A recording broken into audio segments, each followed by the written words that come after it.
Alors, on va essayer de parler fort. Gérard Rolline, on va commencer ensemble. Donc, vous avez un profil de trotteur, ancien entraîneur, ancien driver, très connecté encore avec le monde du trot forcément, et j'ai envie de dire fin connaisseur de la chose hippique en Normandie. Alors justement, pouvez-vous nous parler de vous? Où est-ce que vous étiez installé? Quel genre d'écurie vous avez entraîné? Combien de chevaux? Voilà, quelques chiffres pour nous donner déjà une idée de votre ancien métier, d'après ce que j'ai compris. Oui, maintenant je suis à la retraite donc depuis 2 ans.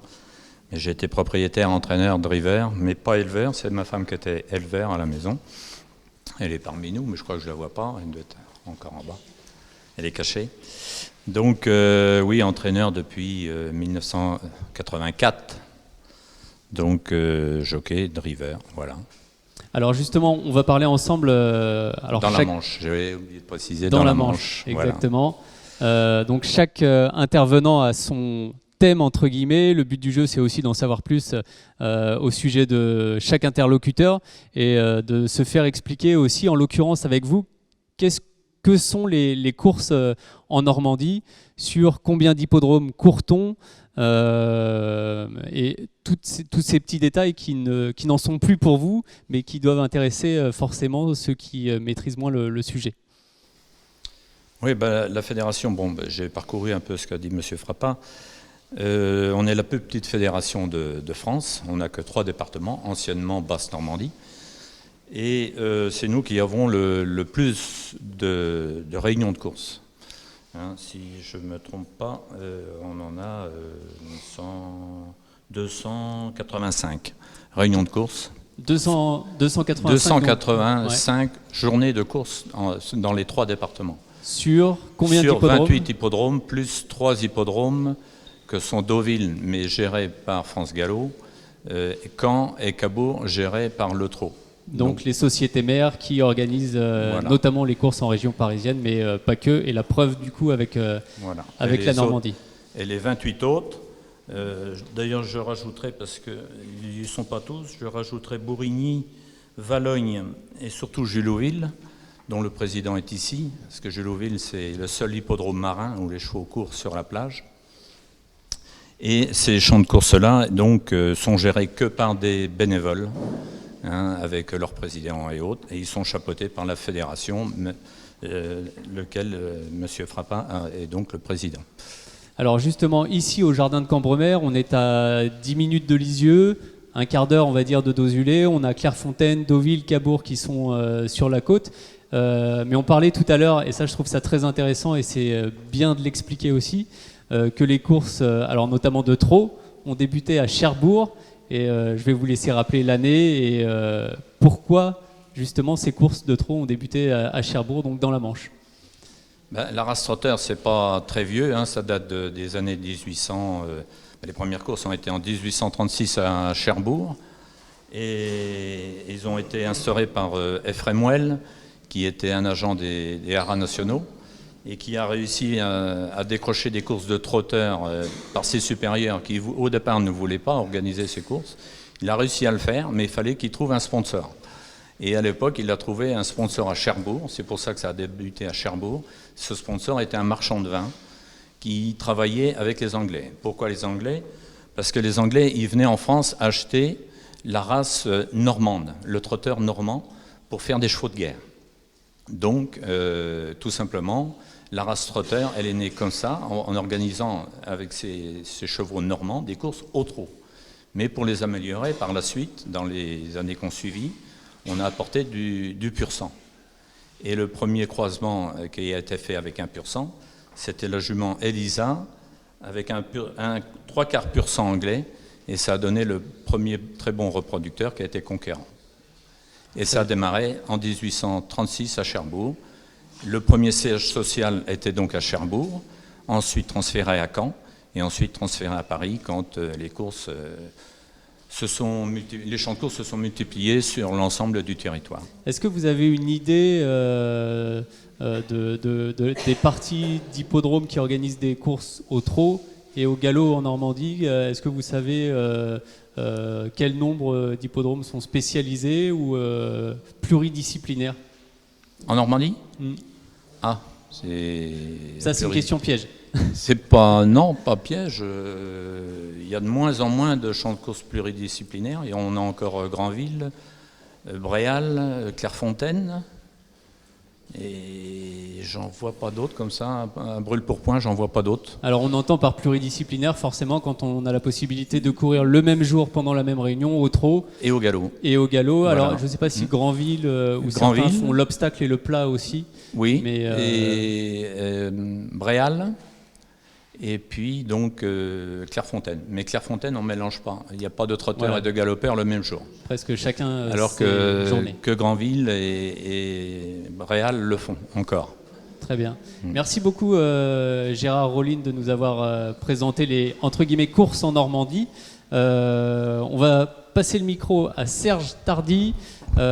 Serge, un peu sur le même modèle, je vais vous demander de vous présenter. Alors vous êtes propriétaire au galop, chef d'entreprise dans le secteur de l'énergie notamment. Vous êtes aussi et surtout à ce titre présent ici pour représenter le syndicat national des propriétaires au galop. Oui. Donc expliquez-nous déjà d'où vous vient cette passion et quel est votre objectif et votre rôle en tant que président de ce syndicat. D'accord. Alors d'où vient cette passion? Écoutez, comme beaucoup de gens, il y a une forme de parrainage. Moi, c'était un parrainage direct. C'est mon père qui était gentleman rider, donc jockey amateur au galop. Il a arrêté de monter quand je suis né, parce qu'il ne voulait pas prendre de risques.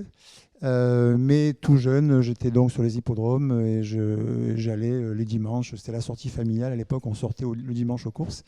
Et donc, j'ai tout de suite été captivé par l'animal cheval, par la compétition et par et la tactique en course. C'était ce qui me passionnait. Donc, j'ai toujours eu cette passion-là. Je me projetais jockey quand j'étais jeune. Puis, ma corpulence a fait que j'ai rapidement compris qu'il fallait que je m'oriente sur autre chose. Après, on a des parcours de vie qui font qu'on évolue dans d'autres sports. Et puis, mes activités professionnelles sont nées dans le secteur effectivement de l'énergie, sont déployées dans l'énergie, le bâtiment, le service au bâtiment collectif. Mais j'ai toujours gardé un contact avec les courses. Et puis, donc, en parallèle à cette activité professionnelle, j'ai eu un engagement bénévole, associatif, au travers de la plus grosse force représentant et regroupant les propriétaires de galop en France. C'est le syndicat national des propriétaires qui existe depuis 1908, donc c'est ancien, structuré avec 6 entités qui couvrent les 6 régions de France, et qui représentent autour de 2000 propriétaires, pratiquement un tiers, je dirais, ou un tout petit tiers, entre un quart et un tiers des propriétaires en France. Et j'ai le plaisir et l'honneur de présider donc le syndicat qui regroupe ces 6 associations. Et donc nous sommes les représentants les plus importants au niveau des instances nationales au galop, en particulier au comité de France Galop et au conseil d'administration, mais surtout au comité. Notre rôle, écoutez, il est de protéger déjà l'entité des propriétaires, et puis de contribuer de façon plus générale à l'optimisation de la gestion des courses en France, de galop, mais aussi des courses en général, parce que c'est une filière, je dirais, qui, à mes yeux, a toujours été très moderne en réalité. Elle est ancrée dans l'histoire des hommes et elle est moderne en même temps. On a tous en tête les courses de chars romains sur le cirque à Rome, c'est vrai. C'est ni plus ni moins que les courses de trot, quoi, en fait. On a vécu plusieurs avancées. On a été, je pense, le premier sport à construire une économie du sport, à avoir nos propres stades, nos propres médias. Grâce au tiercé qui est arrivé, on a eu une manne financière que l'on a su utiliser pour déployer une véritable industrie, derrière de l'élevage. Et donc, on a vraiment tous les leviers, encore aujourd'hui, pour être un sport très moderne et en adéquation avec les attentes de la société. On est un sport qui a su féminiser très tôt, Nous, dans les pelotons, les chevaux, évidemment, c'est mixte. Mais, les femmes courent avec les les hommes. femmes font avec les hommes. Contre les hommes, j'ai envie de dire. Avec ou contre les hommes, si vous voulez. Mais enfin, donc, c'est quand même un point très fort. Il y a l'animal, le cheval, qui est quand même ancestralement inscrit dans les gènes un peu humains. Il y a la compétition, la nature. Et je dirais que c'en est vraiment le point de convergence entre le citadin et le rural. Et je pense qu'on est vraiment en phase avec les attentes et l'évolution de la société. Ensuite, la notion de territoire est importante. Vous voyez, quand monsieur parlait, il parle des courses dans une région de France. Ouais. On a tous nos histoires. Et la beauté de ce sport-là, c'est qu'en fait, finalement, on se retrouve tous, grâce à la compétition, dans une immense pyramide. On essaye de monter. Au plus haut la pyramide, et finalement, on est au niveau du national, quoi. Donc, pour répondre à votre question, la passion, je l'ai par mon père, et puis par le plaisir du cheval. Nos missions, c'est défendre les intérêts des propriétaires au sein de l'institution. Il ne faut pas oublier que les propriétaires, avec les turfistes, bien évidemment, sont l'un des deux moteurs financiers essentiels de l'institution. Sans les turfistes et sans les propriétaires, il n'y aurait pas de course, quoi. Donc, c'est vraiment une entité à préserver, à protéger. Et puis, comme je vous le dis, on est amené à être une force de proposition et à participer à la gouvernance des courses en général. Alors justement, vous représentez les propriétaires. Quel genre de propriétaire peut-on devenir dans les courses ? On peut tout faire dans les courses, c'est ça qui est merveilleux.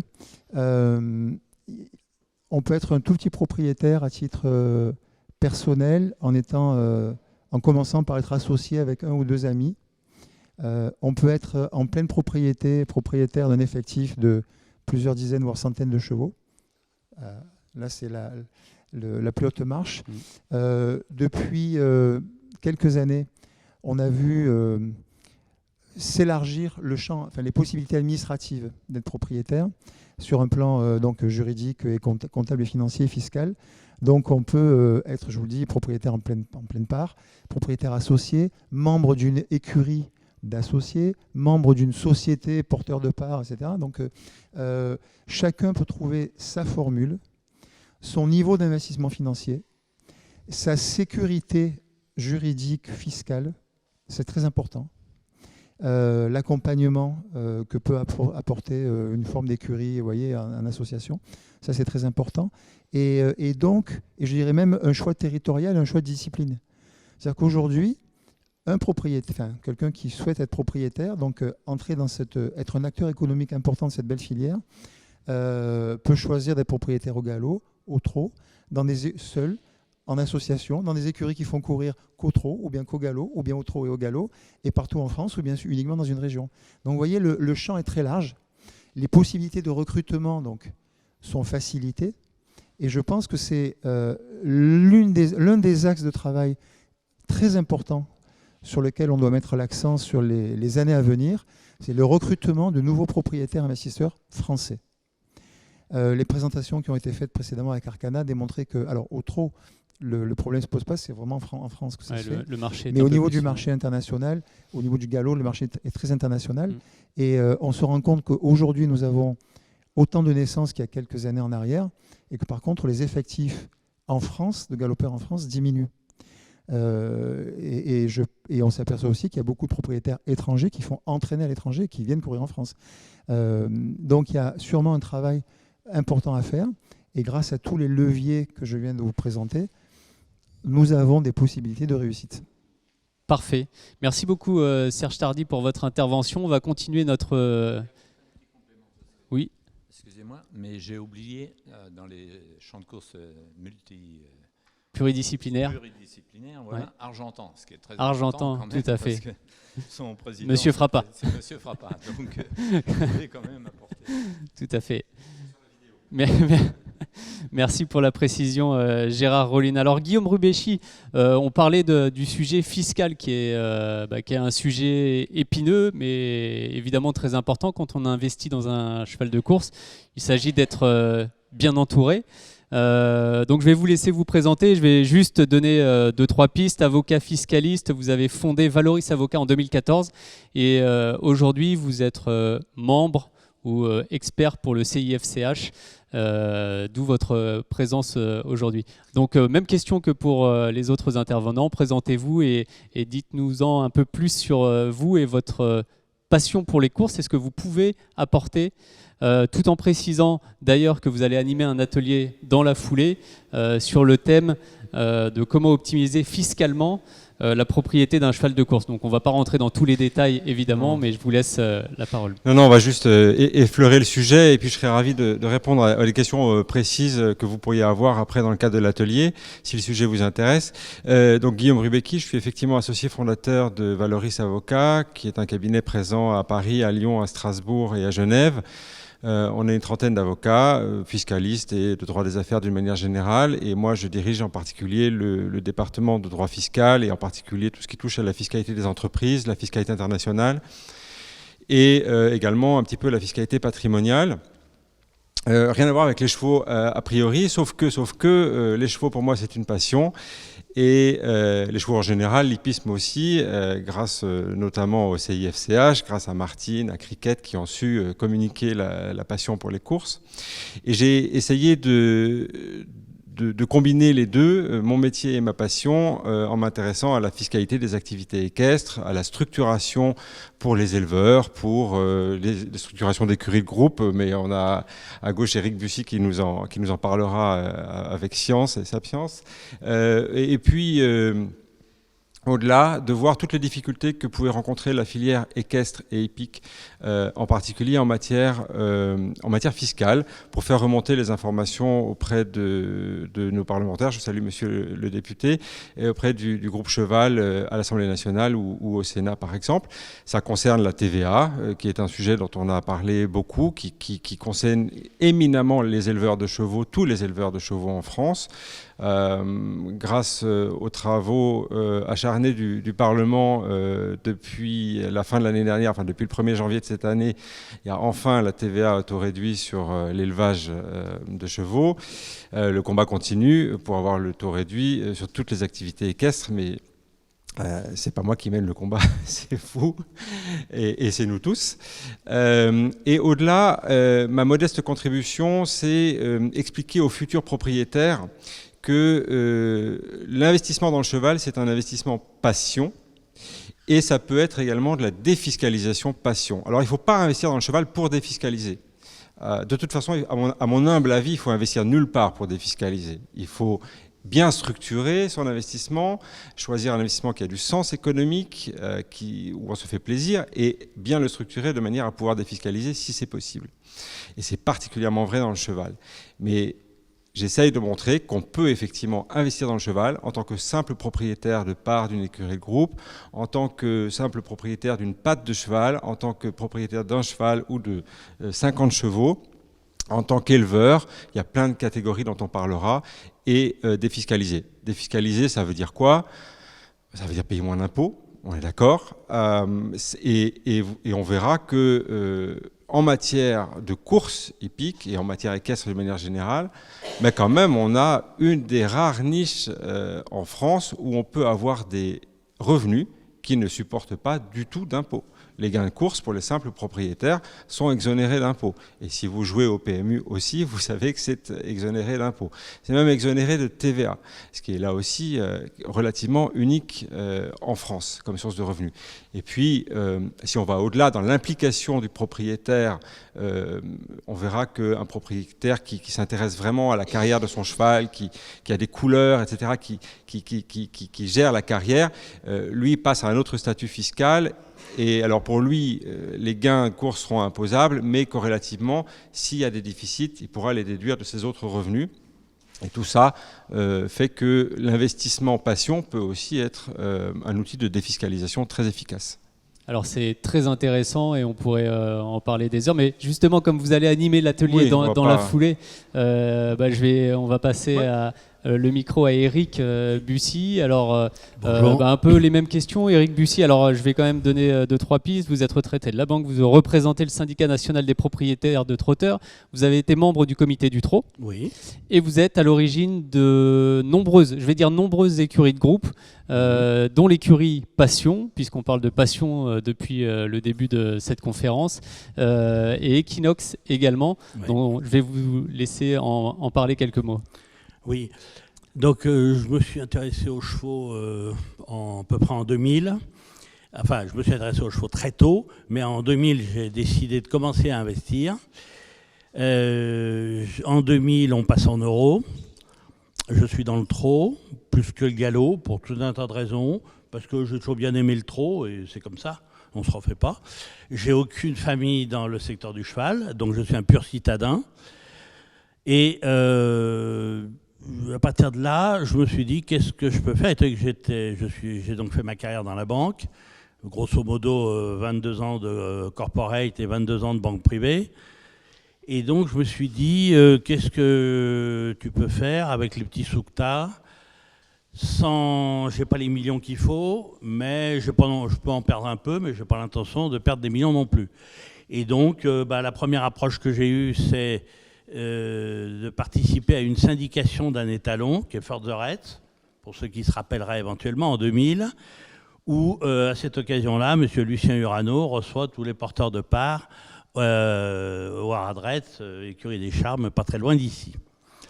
Et à cette occasion-là, je rencontre différents acteurs du trot, des acteurs Normandie Trot, les acteurs de... C'était peut-être pas Arcana à l'époque, mais Trotting Promotion, etc. Et tous les discours que j'entends, c'est que, oui, effectivement, ça va coûter un peu de sous, mais c'est passionnant. Donc d'abord, est-ce que vous avez la passion? Et puis à partir de là, il faut investir. Et c'est là où, en discutant avec les deux personnes avec qui j'étais, notre réflexe a eu de dire, t'as envie de faire, j'ai envie de faire, on va le faire ensemble. Et donc, c'est pour ça que l'écurie Passion est née 2 ans après, sous forme d'une vraie société par action simplifiée, réunissant 36 actionnaires à l'impôt société, à la TVA. Alors, je fais un raccourci, on en reparlera tout à l'heure, plus en détail si on veut, mais ça veut dire quoi? Ça veut dire, c'est un secteur de passion, de plaisir, c'est un élément de gestion de patrimoine, tout ça on l'a dit, donc par définition, il faut un peu de gestion. Gérer. C'est vrai que quand on le fait individuellement, on ne fait pas toujours attention, on ne fait pas toujours ses comptes et on peut vite déraper. Un cheval peut coûter très cher, c'est-à-dire 1 000 euros. Demain, à la vente, je peux lever la main à 1 000 euros, mais dès que le marteau tombe, je sais que ça va me coûter 20 000 euros par an. La pension, l'assurance, le veto, etc. Ça, il faut bien le savoir. Et en s'associant à plusieurs, et donc 36 personnes qui ont tous souscrit au capital de la société, à partir de là, en tant que gérant ou président de cette société avec d'autres, on devait gérer ces capitaux-là. Donc, quels chevaux on achète, comment, pourquoi, à quel prix, où est-ce qu'on les met à l'entraînement, etc. Donc, ça a été une vraie approche de gestion du cheptel. Ceci permet, à mon sens, je fais rapidement, on en reparlera, 3 avantages. Le premier, c'est que tous les actionnaires sont égaux. Et encore une fois, ça permet de réunir des personnes très aisées, des personnes qui ne sont pas très aisées mais qui ont une grande compétence, des personnes d'horizons différents. Donc ça permet vraiment de réunir au niveau des actionnaires l'ensemble de notre société, des gens de la ville. Il y avait beaucoup de citadins qui étaient là, qui découvraient un peu, et en même temps des gens de la province qui, eux, avaient, comme je dis, les mains dans le cambouis, c'est-à-dire qu'ils connaissaient très bien les chevaux, qui ont été de très bons conseils pour les citadins. Voilà. Le deuxième point, c'est qu'on fait fi du régime fiscal de chacun, puisqu'on est dans une société, à l'impôt société TVA, on gère la société. La seule conséquence qu'il peut y avoir sur chacun d'entre nous, c'est si on verse un dividende. Autrement, le reste, on gère vraiment la société. Donc, le fait de savoir si on va vendre le cheval tout de suite, demain, ou si on va en acheter un tout de suite, on n'a pas de considération fiscale. Notre seule considération, c'est le compte en banque. Est-ce qu'on a de l'argent en banque pour acheter un cheval ou autre? Voilà. Le troisième point, et pour moi c'était le point le plus important, l'écurie Passion est née en 2003, elle est toujours vivante, donc ça fait juste 20 ans. Alors bon, certes, il y a moins d'actionnaires aujourd'hui, parce qu'en 20 ans, on a tous pris de l'âge, on a tous pris 20 ans, comme dit l'autre, donc c'était pas toujours simple, mais on a vécu d'excellents moments. Ça nous a permis, pour les assemblées générales, beaucoup de convivialité, des sorties aux quatre coins du territoire, des découvertes souvent d'endroits que la plupart des gens ne connaissaient pas, de se retrouver sur les champs de course, de se retrouver dans des haras. Enfin, vraiment, ça a permis de créer un lien social, pareil, entre nos actionnaires qui venaient tous d'horizons différents. Donc je crois que c'est là où on peut conjuguer une passion individuelle et simplement on se dit ne pas l'exercer de manière individuelle mais l'exercer collectivement. Donc il y a des moments, effectivement, où il faut mettre un peu son poing dans sa poche. Ah, j'aurais acheté celui-là. Celui-là, je suis désolé, il était trop cher. Ou globalement, à la majorité, on a trouvé que c'est pas celui-là qu'il fallait acheter, mais c'est un autre, c'est vrai. On fait émerger une majorité. Mais par contre, c'est vraiment une vie d'une société où le partage de cette passion a été très fort. Je dis très fort parce qu'aujourd'hui on est quand même moins nombreux, mais, dernier point, c'est pas parce que des personnes sont parties que la société a disparu. L'écurie Passion existe encore. Jusqu'à combien de membres, par exemple, pour imager l'écurie Passion ? On a été 36 actionnaires. On avait créé une autre qui est l'écurie Racing, où on a été 40 actionnaires. Et au galop, on a créé une écurie qui s'appelle l'écurie Helios, qui est encore vivante aussi, qui en ce moment est un peu en sommeil, mais on l'a créée en 2008. On a été 55 actionnaires. Là aussi, ça veut dire que c'est aussi un exercice de communication. Enfin, je veux dire, on se partage les rôles. Il y en a qui s'occupent plus du cheptel, mais il y en a d'autres qui s'occupent des actionnaires, pour les informer en disant les amis, le cheval, tel cheval court après-demain à tel endroit, donc si vous n'êtes pas loin du champ de course ou autre, et certains répondaient écoute, je suis là, donc je pourrais aller voir. Ça peut être des photos, ça peut être. Enfin, voilà, c'est une vraie vie. Dans une société, c'est une forme d'association, mais là c'est vraiment sous forme de société qui présentait cet avantage de traiter tout le monde de manière égale. Dans une association, la difficulté qu'il peut y avoir pour en avoir vécu d'autres, sur un cheval par exemple, c'est qu'à un moment le cheval il commence à coûter, il faut rajouter 20 000 euros pour le soigner ou pour le traiter ou pour je sais pas quoi, et les 3 ou 4 associés n'ont pas forcément à ce moment-là les mêmes moyens, le même porte-monnaie, la même ambition. C'est plus compliqué, on impacte directement le cheval. Quand on est actionnaire d'une société, on gère au sein de la société et une fois par an, on fait le compte-rendu aux actionnaires, on a des vrais débats et c'est là où, franchement, ça a été une vie très sympathique. De 2003 à 2020 pleinement, les actionnaires ayant pris de l'âge, on a dit, écoutez, c'est le moment de sortir. Beaucoup sont sortis. Personnellement, j'ai repris la société avec une autre personne et on continue de la faire vivre. Voilà. Merci beaucoup Eric Bussy pour votre témoignage. On peut applaudir nos 4 intervenants. Merci Gérard, merci Serge. Et maintenant je vais appeler sur scène nos 4 derniers intervenants. Donc Jean-Philippe Tallet-Délian, Barthélemy Vives, Marie-France Vissoc et j'ai aperçu Mathias Moncorgé quelque part.